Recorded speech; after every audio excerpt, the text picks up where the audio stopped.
Jadi bagi saya something happened Yeah. setelah pemilu 2019. Yeah. Jadi sebelum pelantikan pemerintah kedua, Yeah. ada sesuatu yang terjadi di Indonesia dan sampai hari ini saya belum mengerti apa yang terjadi. Karena tiba-tiba setelah pemilu 2019, sepertinya pemerintahan atau dewan tidak lagi terlalu pedulikan perspektif dari masyarakat. Habis 2019, tiba-tiba muncul perubahan terhadap undang-undang KPK. Masyarakat protes. Perspektif yang saya dapat dari kepemimpinan waktu itu emang gue peduli, masih mau dilaksanakan. Memang selisih antara pendapatan dan pengeluaran itu kan dari pinjaman luar negeri dan juga dari apalagi dari bantuan luar negeri yang waktu itu masih seringkali merupakan persentase yang tidak kecil. Sekarang ini bantuan luar negeri itu kan kecil, sebetulnya masih perlu nggak kan? Tapi untuk mengimbangi anggaran itu nggak relevan lagi. Dan dulu tidak ada misalnya pasar obligasi dalam negeri rupiah. Jadi semua pinjaman sebenarnya dalam luar negeri. Jadi itu lebih berbahaya dari segi risiko. Sekarang ini sebagian itu kan dari rupiah. Jadi sebetulnya lebih aman daripada dulu. Jadi sebetulnya keleluasan untuk menggunakan itu lebih terbuka daripada zaman sebelumnya. Pentingnya dipakai untuk apa?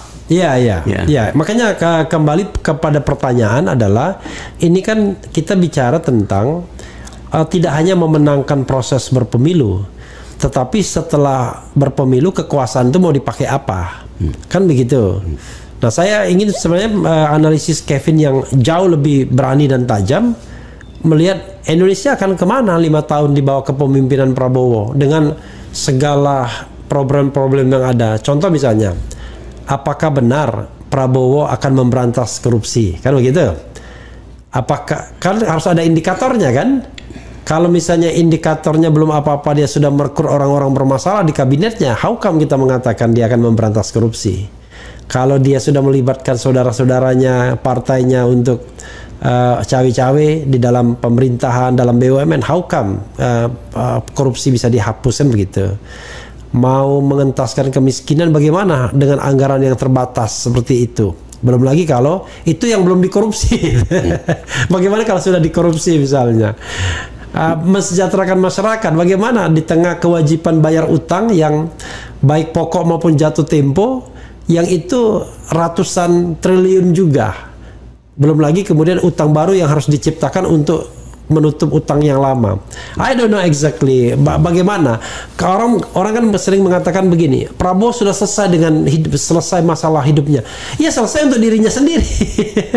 Sekarang yang dia harus urusnya adalah 270-an juta rakyat Indonesia, dan itu tidak gampang, tidak bisa dibiayai dengan rumah mewahnya di Hambalang misalnya kan. Silakan Kevin. Jadi untuk prioritasnya. Misalnya saya program untuk anak sekolah. Saya sering berpikir mau subsidi, jadi kan ada banyak subsidi, boleh disebut semacam subsidi kan? Mau subsidi mobil atau mau subsidi anak?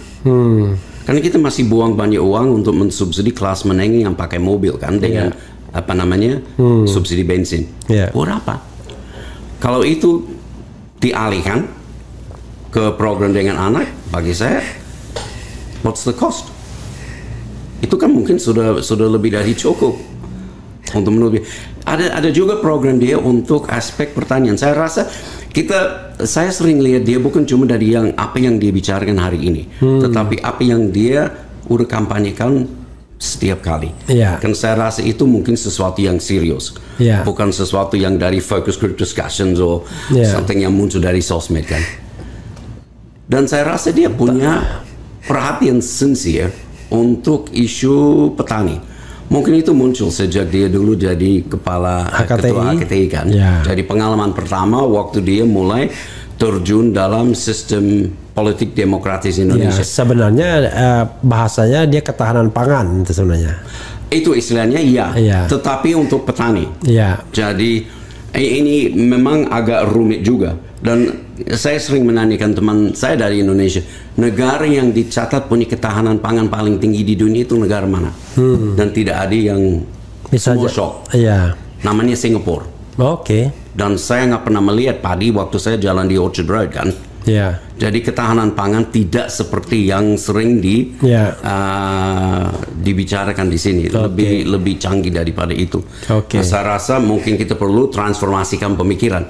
Tetapi lepas dari situ, sektor pertanian, apalagi sektor koperasi, sebagai yang seharusnya menjadi fondasi untuk sektor pertanian, itu perlu banyak pekerjaan supaya main peran sebagai seharusnya.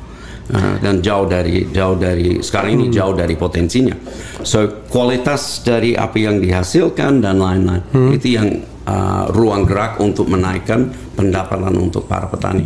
Iya, tapi again pertanyaannya adalah tadi, apakah Kevin punya keyakinan bahwa Prabowo mampu berhasil melakukan pemberantasan korupsi? Let's say kalau kita berkaca pada Jokowi hampir berhasil dari 34 ke 40, kan begitu? Kalau kita salah satu indikatornya CPI kan, Corruption Perception Index.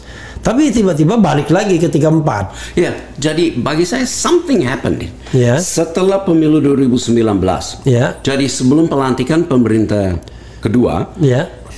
Ada sesuatu yang terjadi di Indonesia dan sampai hari ini saya belum mengerti apa yang terjadi. Karena tiba-tiba setelah pemilu 2019, sepertinya pemerintahan atau dewan tidak lagi terlalu pedulikan perspektif dari masyarakat. Terus kita melihat beberapa undang-undang, ini kan masa lame duck kan, istilahnya apa, bebek pincang atau bebek lumpuh. Bebek lumpuh. Jadi masa peralihan, jadi banyak orang di dewan sebetulnya udah kalah atau tidak lagi mau dipilih, tapi masih bikin undang-undang. Jadi pertanggungan jawab politiknya memang nol. Nah, beda dengan lame duck terakhir zamannya SBY di 2014, waktu DPR mungkin masih ingat keluarkan perubahan terhadap pemerintahan, undang-undang pemerintahan daerah yang mau menghapus pemilihan gubernur. Masyarakat begitu marah, SBY langsung bertindak untuk mengeluarkan Perpu yang mengembalikan pemilihan langsung. Jadi dipertahankan. Kan itu sesuai dengan aspirasi masyarakat kan. Nah, habis 2019 tiba-tiba muncul perubahan terhadap undang-undang KPK. Masyarakat protes. Perspektif yang saya dapat dari kepemimpinan waktu itu, emang gue peduli, masih mau dilaksanakan. Dan tokoh-tokoh yang pemilihan anggota komisi baru bukan hanya termasuk, tetapi dipilih sebagai ketua orang yang setahun sebelumnya diberhentikan dan dikirim kembali ke kepolisian karena melanggar sistem kode etik dari KPK. Jadi bukan cuma orang itu menang di dewan sebagai menang lewat preseleksi kepresidenan, menang di seleksi di DPR, tapi bahkan diangkat sebagai ketua orang yang begitu. So bagi saya di waktu, dan pasti ada banyak protes-protes, tapi sekali lagi nggak peduli kan. Ya memang menarik ya saudara sekalian, beliau ini kemudian agak heran jadinya kenapa kemudian 2019 atau the second term of office dari Jokowi itu kok seperti ada sesuatu missing link ya. Something happened. Something happened gitu. Oke, ada COVID, tapi kan itu tidak semata-mata COVID ya kan. Sebelumnya. Karena dia sudah dimulai di akhir pemerintahan di 2019 itu, pelumpuhan KPK macam-macam itu kan di akhir 2019 menjelang berakhirnya masa pemerintahan pertama itu. Nah ini yang menjadi persoalan dan ya itu mungkin tadi ketika pertama kali in office orang pada idealis semua, ya kan? Tapi begitu terakhir-terakhir orang lihat kiri kanan. Sana sudah kaya, sini sudah kaya, saya menteri hampir 5 tahun kok belum kaya. Atau mungkin saya bisa melakukan ini, nggak ada yang akan mencegah. Bisa juga. Jadi ada semacam kepedean mungkin. Jadi saya belum mengerti apa yang terjadi waktu itu. Kalau kita lihat ingat Orde Baru, jatuhnya Soeharto ketika anak-anaknya mulai berbisnis. Sudah besar, mulai berbisnis. Disitulah kemudian KKN terjadi luar biasa. Pokoknya segala sesuatu harus melalui keluarga istana ini. Menurut saya Jokowi juga mengalami hal yang sama ketika dia mau mendorong anak dan menantunya untuk menjadi kepala-kepala daerah. Tapi beda, mereka tidak ke bisnis kan, tapi mereka ke politik. Jadi Pak Harto, No. oh ya? Kalau itu kan aspek baru. Bedanya adalah kalau bisnis anak Pak Harto terang-terangan, karena tidak ada yang emang bisa orang protes dulu. Dia ibaratnya nempeleng orang di depan publik aja nggak ada yang berani.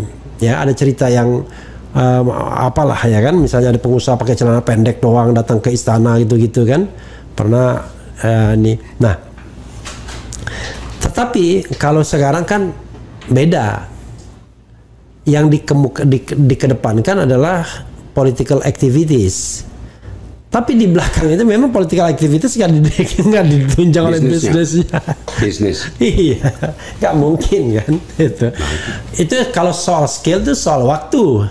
Jangan lupa anak-anak Pak Harto paling tidak 20 tahun terakhir kan, paling tidak ya kan skillnya. Jadi kalau ini kan baru 5 tahun terakhir. Tapi saya juga melihat ada perbedaan. Untuk Pak Harto, untuk konsolidasi kekuasaannya itu makan waktu lama. Ya. Bahkan saya bilang dia bisa tidur nyenyak baru setelah Pak Beni diberhentikan sebagai Pangap. Ya. Itu 20-an tahun kan. Ya. Jadi konsolidasi kekuasaan. Jadi ada lompatan misalnya 7374 dengan keluarkan semua undang-undang yang menertibkan, terus 85 dengan politik. Tapi sebetulnya secara politik konkret. Nah ini kan baru 5 tahun. Dan tidak mewarisi kekacauan seperti yang diisiin oleh Pak Harto waktu itu. Jadi sistemnya sudah tertib dan lumayan baku. Jadi seharusnya lebih rumit untuk diganggu juga. Tapi yang kita lihat di Amerika Serikat yang sistemnya sudah lebih lama, jauh lebih lama. Tapi ternyata bisa diobrak-abrik. Ada orang